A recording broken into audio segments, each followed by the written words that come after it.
I can tell you an experience that I had. Uh, a, a a person that passed away that my husband had worked with. So I didn't really know the family. I met the brother, I think, once. Actually, I met both of them at a Christmas party. It was like a work associate. And I'm at the funeral. And all of a sudden, the man that passed away came up to me. I can hear him and I can feel him. And he said to me, let them know I'm here. He was like, what happened? He died of a heart attack. He was like in his 30s. Go tell my wife I'm okay. Go tell, and he went, and let me tell you something. I couldn't do it. I couldn't, you can't just go up to people you don't, well, I couldn't just go up to people I don't know and be like, your husband is here, because I would look like a total lunatic, especially because they don't know who I am. So I went outside and I grounded my energy because he would just not leave me alone. He wouldn't leave me alone. And when I was finally outside, I called my friend who is also, he has mediumistic skills. He said to me, Allison, he said, stay outside. He goes, he was like, yeah, he was just like, you need to just keep grounding yourself and just tell him that you're not comfortable doing this, that his time will come. I felt so guilty. So the next time I was confronted with that situation was with a coworker of mine that died, and I was on the phone with his wife, and I had a dream about him, a visitation. I don't want to call it a dream. And he came to me and he gave me a big hug, and he was like, give this message for my wife. So when I was on the phone with her, I said, how your husband believed in the afterlife and he had his own experiences? And she was like, yeah. He saw his grandmother a bunch of times and said, all right. I said, I don't know how to tell you this. I said, so I'm just going to come out and say it. And as I was giving her the messages, after I was done, she was bawling her eyes out. And I was like, oh my God, I'm so sorry. Like, I didn't mean to upset you. And she was like, no. She goes, you gave me a gift. And that's when I started realizing, I'm like, maybe it's not such a bad thing to come out and tell people, but I don't want to upset people, so it's kind of a tough situation when you're beginning to receive messages for other people. It's so hard. It's very hard. So, I mean, I could give you a message if I get one, or I could give my mom messages from her dad, because for whatever reason, my grandpa loves to like give my mom messages. And I always get confirmation. He always like whatever message is for her, he'll be like, okay, ask her about this. Like one incident, it was ask her about the 10 coins. Now, my mom has, who I thought was my grandmother's coins saved, actually was his coins. And it was exactly 10 coins from the late 1800s that she had. Ask about the 10 coins. Or the other instance was, he said to me,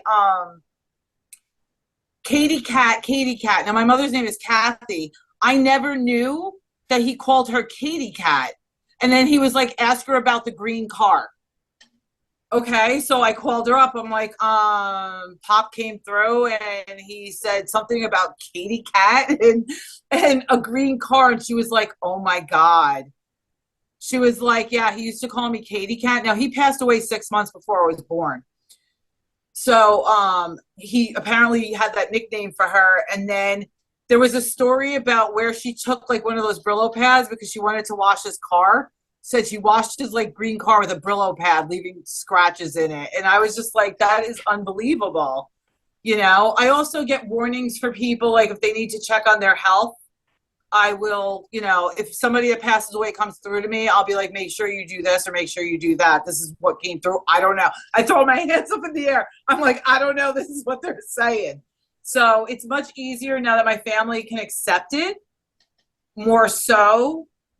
They're way more open to it because I've given them, or I don't want to say I've given them, I've provided the proof that they needed from the other side. So the other thing is helping people cross over. I think one of the best gifts that you can give to people is helping them cross over. Not that I do hospice. It's something that I'm kind of drawn to doing.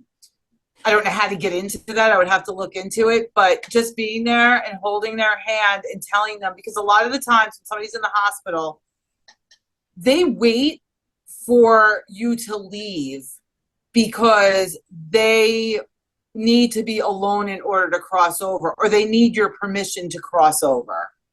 So it's like you're there and you tell them, okay, it's okay that you leave. It is such a huge relief on them. And then that's when they'll leave, or they'll wait for their family members to leave so that they can cross over. Exactly. They told me that sometimes they are also confused, and they don't know where they are. Some other times, like in the case of my mother as well, she didn't want to leave because she knew that my sister wasn't ready for her passing. So my mom stayed in her body much, much longer than she was supposed to stay, because she asked for that, to stay in the body. And that's why it was so, like, at our naked eyes, everything looked so cruel, because the body was really like Deteriorating and really like rotten, a rotten body, completely rotten inside, from the inside out. So my from my logical mind, I couldn't believe why she had to go through such extreme realities and experiences. Well, when I asked that question, it's because she asked to stay longer in the body, so that my sister could cope with the change and transition in a better way. Now, Uriel told me that the same way they ask to stay longer in the body, when they also leave the body, sometimes they stay longer because they feel like they have to do things before they leave for good. For good in bracket, because it's never for good. But for a period of time, they go to a place where they see the entire life again. They feel all the choices that they made. They experience what they could have done better.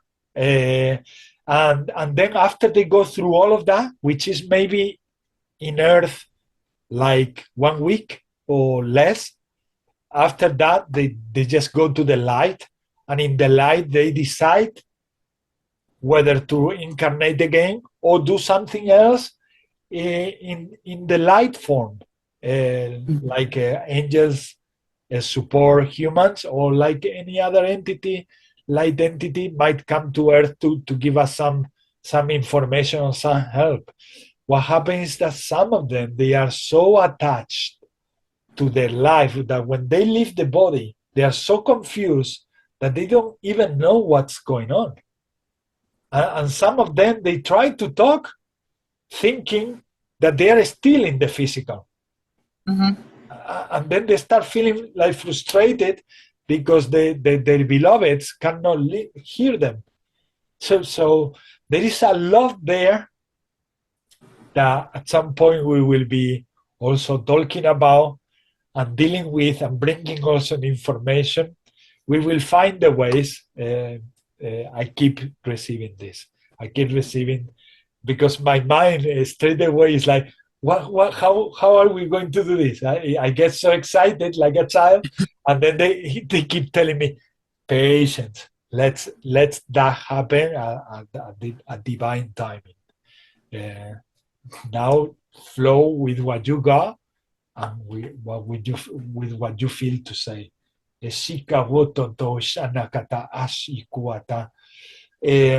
yeah, it's something that at some point, when people start listening to information like the one that we are sharing here, once death doesn't it isn't anymore a taboo. Once we have in our system more education about it, at some point the human being is going to be ready and more prepared for that moment of transition. So when the conscious mind leave, or the soul leave the body, we won't be any more confused, because we will know before we die how is the process, how everything works. So we won't be like lost. There's so many souls lost in planes, in dimensions between here and that we call light. And that's why those who are letting the gift to awaken, and we are starting, personally, I feel them. I cannot see them, I feel them. And I also smell perfumes, or sometimes tobacco, or sometimes something that is not here in the room. And I say, what the heck? And then I start like doing some meditation, and then I ask to my higher self, or any other light being, or an archangel, there is somebody here with me, no? And then they confirm. Or I use the pendulum. And I get the answers as well. So these things at some point will stop happening, but we need to let ourselves be educated about the things that we've been trying to avoid and not talk for such a long time. Religions creating fear, but at the same time, so many tribes, so many natives, so many cultures also on Earth, that they are very much attached to nature, and that they see also death just like a transitioning and a continuation of life. So on Earth, we have many humans who don't see death the way we see death in North America, or in South America, Center of America, or in Europe.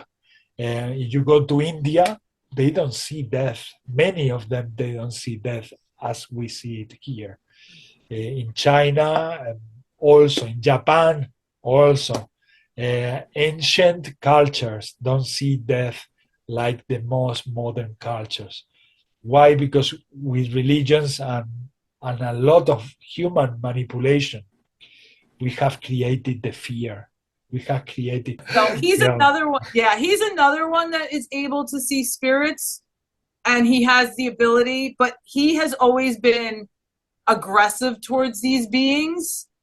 I believe that he may have, because he was in the military also, and I think that when you're staying in the barracks, you can collect spirits, not purposefully.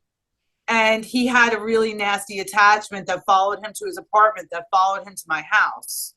And what he did was he showed no fear. So if you come into contact with like negative spirits, the thing that and I don't think they're human spirits. I think that they're inhuman spirits from other dimensions. So the thing with that is you cannot show any sort of fear, because they're like vampires. They feed on fear. The more afraid you are, and that might have been a part of the reason also why I stopped being afraid, is because the more fear I showed, the more activity would happen. So if you're not afraid of it, and I watch these videos all the time on YouTube of these people that with their cameras and stuff's going on in their house, and honestly, it's like freaky stuff. But you can't show fear. My son started screaming at it and being like, you need to go, like now.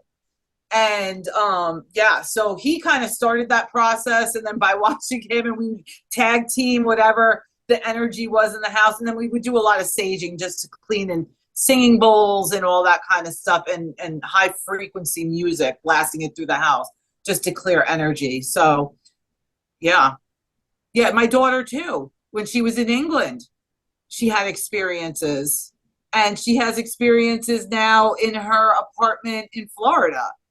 So, yeah. It's in the family. Yeah, they're all gifted. So Jesse, he has always been, that's my son, he's always been able to manipulate energy, and he's a natural healer. My daughter, Casey, who doesn't like any of this because it scares her, she said, you shoved it down my throat too much. I was the total opposite of my mom, where I was told, no, no, no, it's not real. I would bring my kids to the cemetery on Halloween nights.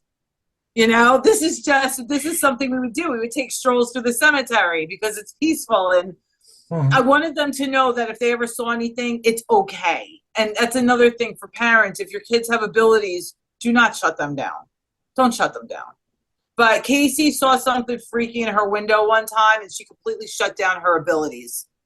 And my daughter, Samantha, she always had the gift of premonition. And now she could see spirits. So, you know, yeah, I guess it's not in the family. We all have the ability. We all have the ability to do this. It's just we got to open up to it, you know. And especially when kids are little, when they're little and they see something, you don't tell them it's your imaginary friend.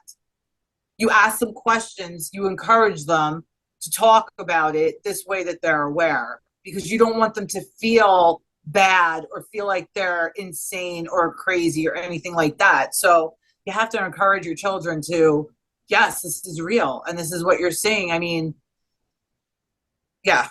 That's very and the other thing, I'm sorry, what? That's very important. Yes. What you just say, I'm just nodding and saying, yeah, that's very important because we are in times where a lot of our children, they have incredible skills and they are being shut down because parents still talk in ways that we used to receive these messages like Santa Claus, imaginatory friends and things like that. Why just don't let them express themselves? And we could lie to our kids about a man in a red suit that goes down a chimney, but we're going to tell them that spirits don't exist. Like, it doesn't make sense to me. Or like the Easter bunny comes to your house with an Easter basket full of eggs. It doesn't make sense to me. That to me neither. It has been always blowing my mind. Why you do this way and then you cannot do this in the proper way or in the way you will say to someone you love. Well, just tell me, who is that? Just talk naturally. Who is that? And what does he want? Ask him, what does he want? And things like that, naturally. But the thing is, if adults still keep those fears about death, and death is still a taboo to talk about it, but that's it. What they are doing really is to protect themselves from what the child is saying. It's because they are afraid. It's not because that's why they don't let them develop the skill, because the adult is afraid. And this is another reason why we are here releasing these fears about death, so that we can also treat our children as they deserve, and the same way the souls that they are talking to as they deserve, because we are all connected. It's nothing that they are not strangers, or they are not really anything trying to do any bad, unless, like Sister Allison say, unless you are in a war zone, they are going to be souls that maybe they are not in the best nirvana state, let's say. They are confused, they are broken, they are hurt, and these souls, obviously, they are going to come to you desperate, and they might create a sensation or a reaction in you, fearful, because they come to you like desperate, because they just died, maybe from a grenade explosion, or from a bullet, or from something in war. So depending where we are and how people also die, there is a trauma caused through that experience. Especially we are talking about situations or places where there is not peace or alignment. Because if you are dealing with your mom's sickness, you have the time to be with yourself and deal with that the best way possible. But if you are in a war zone, you are survivor. You are surviving.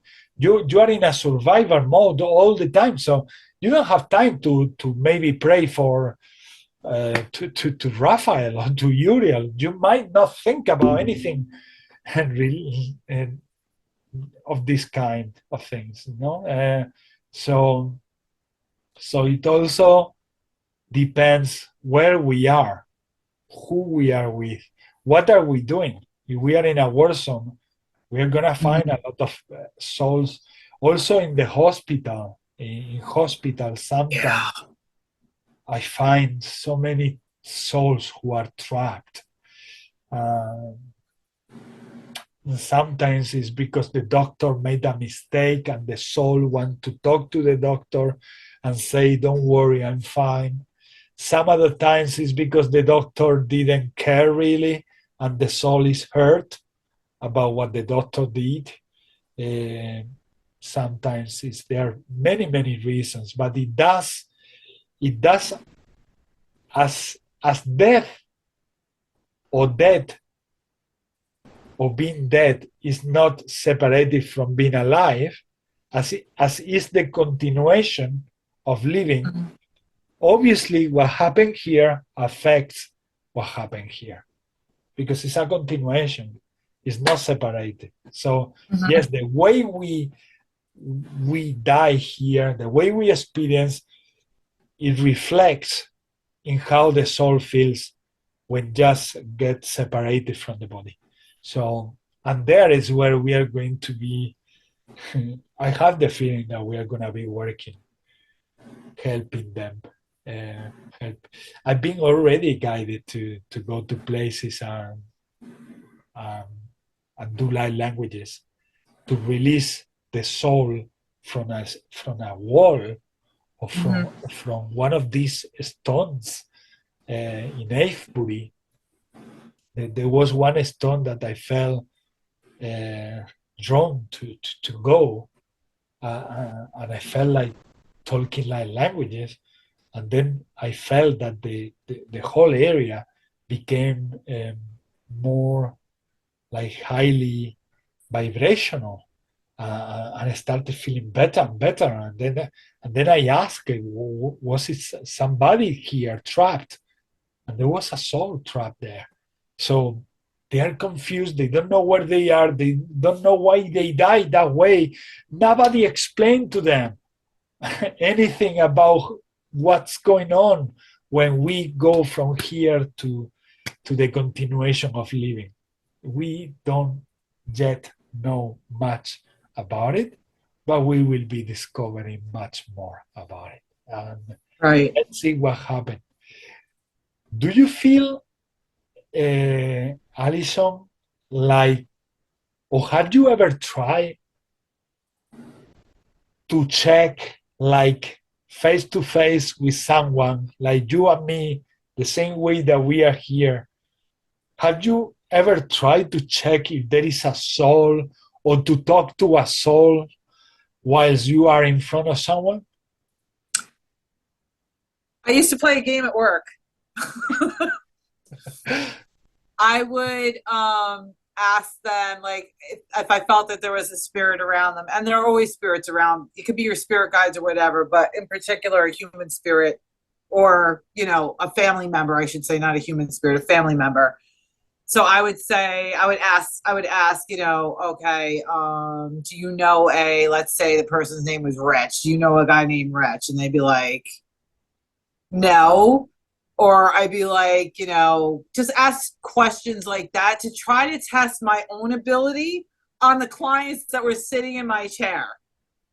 So, and this was years ago. So that's funny that you brought that up, because I went to a little cafe restaurant and I went for breakfast, and when I was sitting there, I could feel this woman rushing back and forth, a spirit, back and forth, like she was working, like rushing around, just taking care of the place.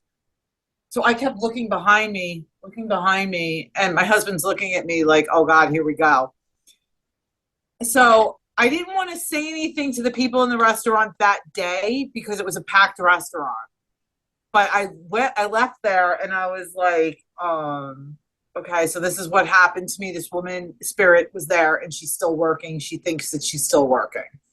The next time I went in there, because I went in there to get baked goods, it was quiet. There was no clients in there or customers in there. And I said, I have a very strange question to ask you.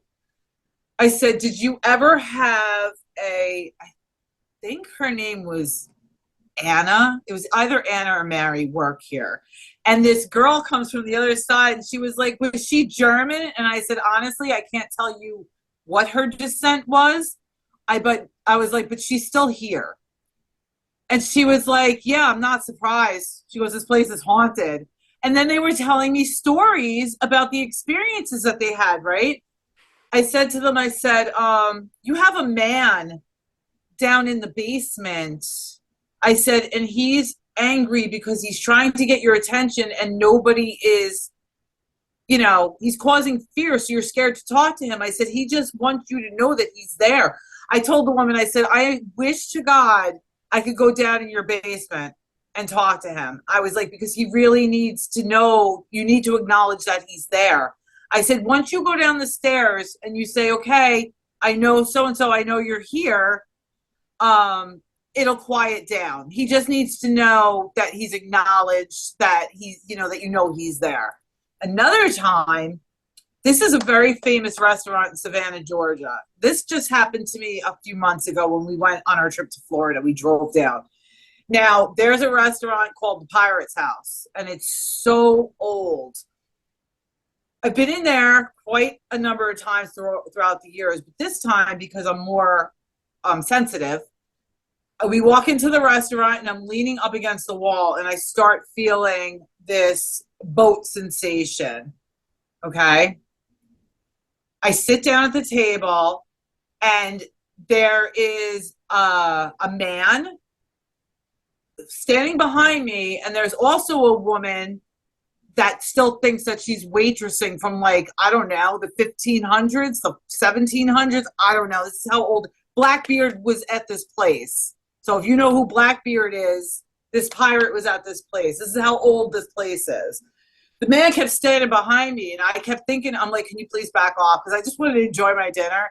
Can you please back off? Can you please back off? Now, I've known for years this place is haunted. This man was a sailor. I don't know his name. I never asked him his name. But he knew that I was able to sense his energy, and he just wanted to stand by me.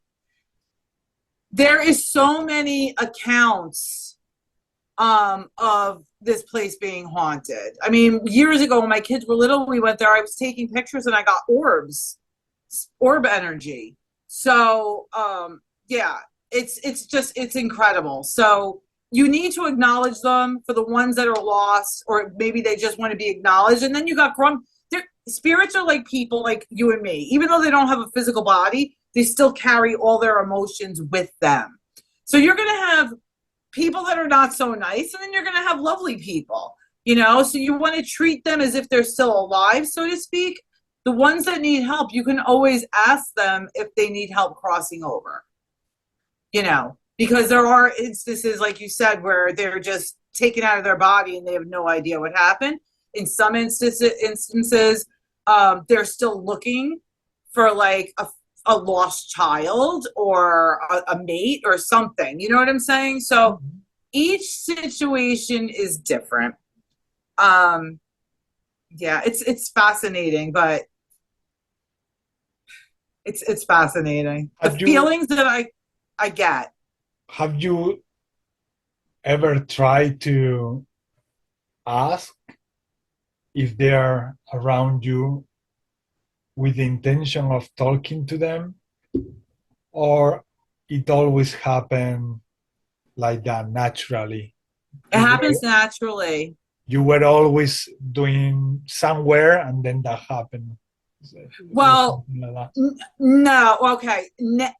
Now it's happening naturally. I kind of was so obsessed, I would say, to the point of going to the cemetery by myself, walking around the cemetery, taking my voice recorder and collecting EVPs.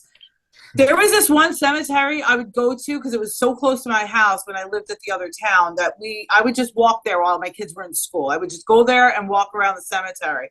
Well, whatever spirit, there was a few spirits there, but whatever spirit I encountered the last time I went was so angry that I was there asking questions. I think they just got sick of me, to be honest with you, because this guy, and it was a male, I was standing in front of his tomb, and all of a sudden it was this raspy, like, it was like a, and I all of a sudden my whole entire body chilled up, and I was like, okay. I don't know if it, because some cemeteries have what they call watchers, that they're protecting the other spirits. I think this might have been one of those spirits that were protecting the other spirits, and I was just, they were like, this person's really annoying. She's here every day. Like, she needs to leave. And I never went back to that cemetery. There was another experience that I had at a bigger cemetery. This cemetery is gorgeous. I also like looking at the very, very old stones, and you know, you could charcoal them to get the dates and all that. Like, that fascinates me. But there was a section where there was children. So I went over there, and I was just kind of just standing there, and all of a sudden I felt little arms wrap around my legs. And I started crying, and I didn't know what to do at that point in my life on how to help this child. And why is this child still in the cemetery? Like, that seriously broke my heart. It broke my heart because I didn't have the knowledge or the experience at that point in my life to be like, okay, you need to, you know, go to the light or to call in the angels to help cross this child over. But it was definitely a child.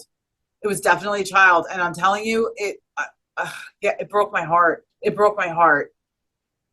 Yeah. So asking me if it was, no, it wasn't always natural. I went out looking for it because I needed to prove to myself that there was life after death. Mm-hmm. Mm-hmm. So, yeah. That brings up another question. It's like,